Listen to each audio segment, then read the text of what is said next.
안녕하세요. 빠빠의 이성화입니다. 오늘은 바닐라 파운드를 만들어 볼 거예요. 지난번에 레몬 파운드 케이크를 보여드렸었는데 레몬 파운드 케이크랑은 또 다른 방법의 파운드 방식이고요. 레몬 파운드는 가볍게 만드는 고민법이라고 생각하시면 지금 만드는 거는 약간 더 묵직한 스타일의 버터크림법이라고 생각하시면 돼요. 그러면 시작해 볼게요.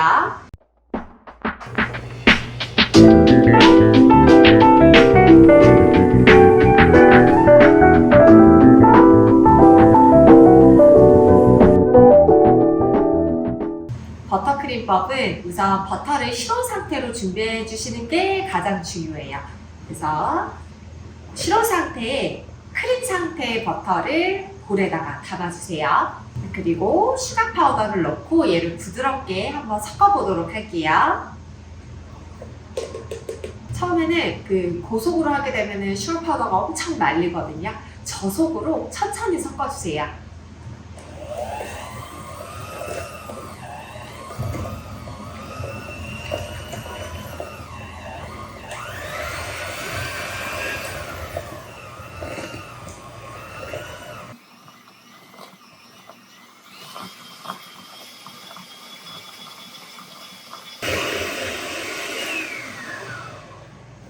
지금 보시면 전체적으로 뽀얀 크림 색깔의 버터랑 슈가 파우더가 완벽하게 섞였고요. 여기다가 식은 계란을 넣을 거예요. 근데 왜 여기다가 설탕이 아니라 슈가 파우더를 넣을까요? 설탕을 넣는 버터크림법도 있지만 슈가 파우더를 넣는 게 반죽이 조금 더 가벼운 식감의 그런 파운드 케이크가 구워져요. 그리고 버터크림법 할 때는 슈가 파우더가 훨씬 더 빨리 녹으면서 잘 섞이고요. 더 크리미한 질감으로 변해서 저는 슈가 파우더를 많이 사용을 하고 있어요. 여기다가 이제 식은 계란을 나눠서 계속 휘핑을 하면서 넣어볼게요.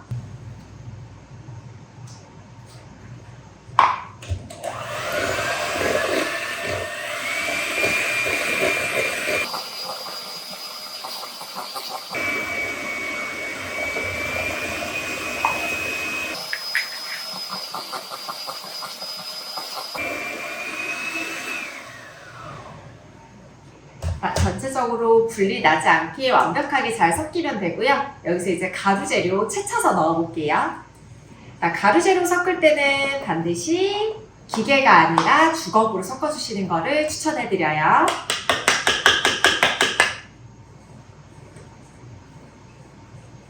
그리고 가루도 항상 한 두세 번 정도에 나눠서 넣어주세요.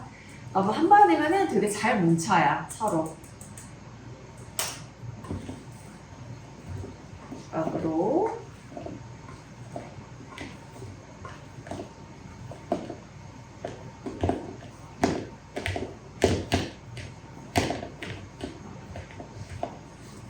첫 번째 넣은 날가루가 다 섞이면 나머지 넣도록 하겠습니다.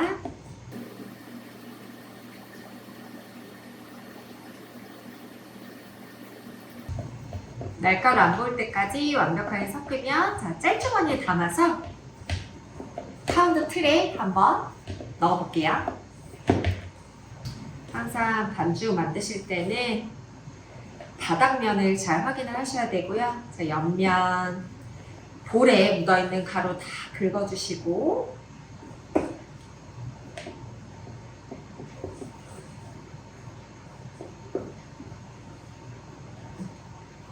완벽하게 잘 섞였습니다. 짤주머니에 담아볼게요. 짤주머니에 반죽 담아서 360g 담아볼게요. 좀 되직하기 때문에 앞에 짤주머니를 좀 많이 잘라주세요. 그 안에다가 안쪽부터 쭉 짜서 넣어볼게요.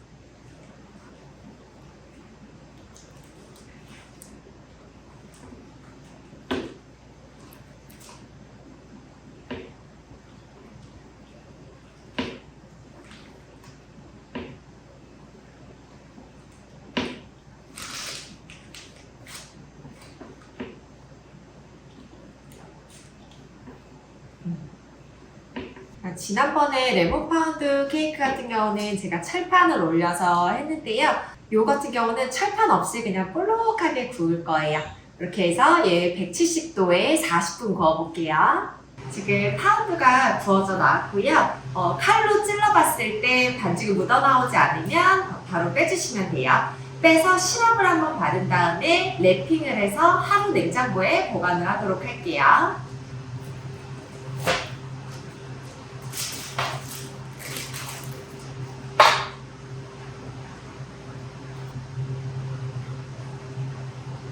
시럽을 좀 전체적으로 잘 발라주셔야지 나중에 촉촉하게 드실 수 있어요.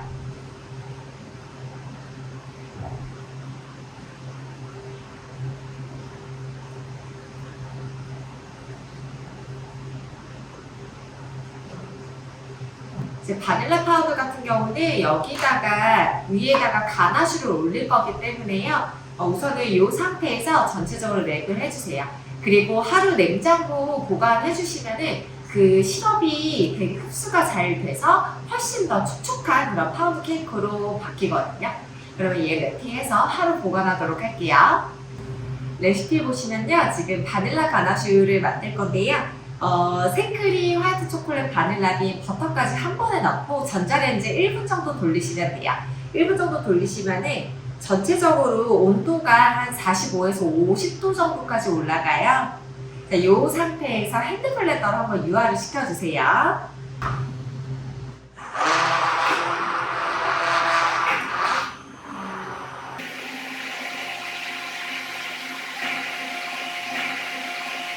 항상 가나슈 만드실 때는 생크림의 수분이랑 초콜릿의 기름 성분이 완벽하게 잘 섞여야지 윤기가 나는 가나슈가 되기 때문에 핸드블렌더로 유화를 꼭 시켜주셔야 돼요.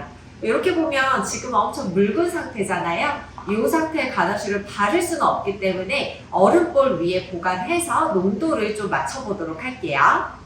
지금 하루 숙성한 바닐라 파우더를 꺼냈고요. 자, 하기 전에 윗면을 살짝 매끄럽게 정리를 해줄 거예요. 칼로 그냥 조금 울퉁불퉁한 부분만 살짝만 걷어내시면 돼요. 얘가 시럽이 적셔져 있기 때문에 잘 벗겨져요. 윗부분이 살짝만.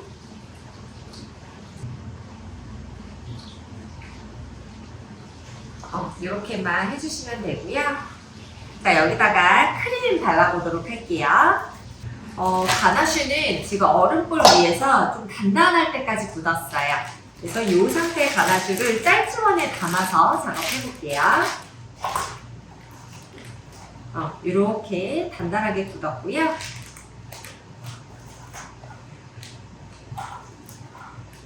여기다가 예쁘게 짜보도록 할게요.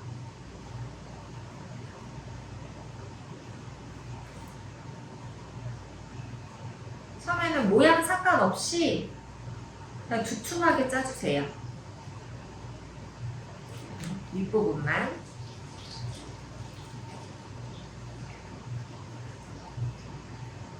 저는 크림 많은 거를 좋아해서 많이 짤게요. 이렇게 짜신 다음에 우선은 스패츌라 이용해서 살짝만 매끄럽게 잡아주시고요.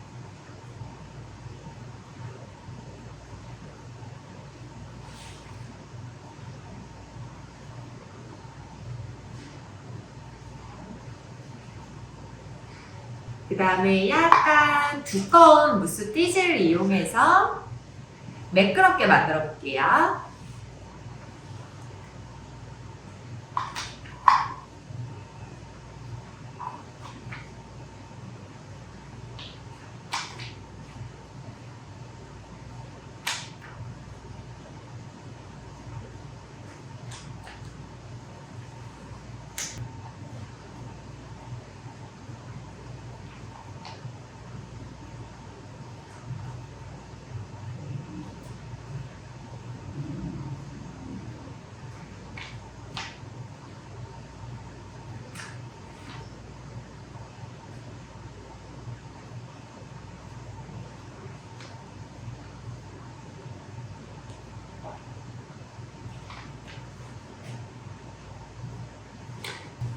이 상태에서 이제 그 바닐라빈 안에 긁어서 씨는 사용하고 껍질은 그냥 냉동실에 보관을 해요. 냉동실에서 좀 더 건조를 시킨 다음에 얘를 그냥 믹서기로 갈아서 파우더로, 데코용 파우더로 많이 사용을 하거든요. 그거를 윗부분에 살짝 뿌려볼게요. 살짝만 뿌려주시고,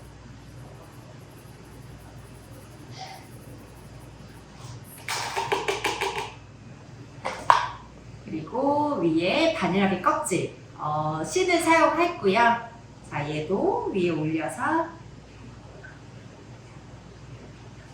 가운데 금박까지 올려서 마무리하겠습니다. 너무 맛있었어. 이렇게 해서 바닐라 파운드도 마무리를 해볼게요.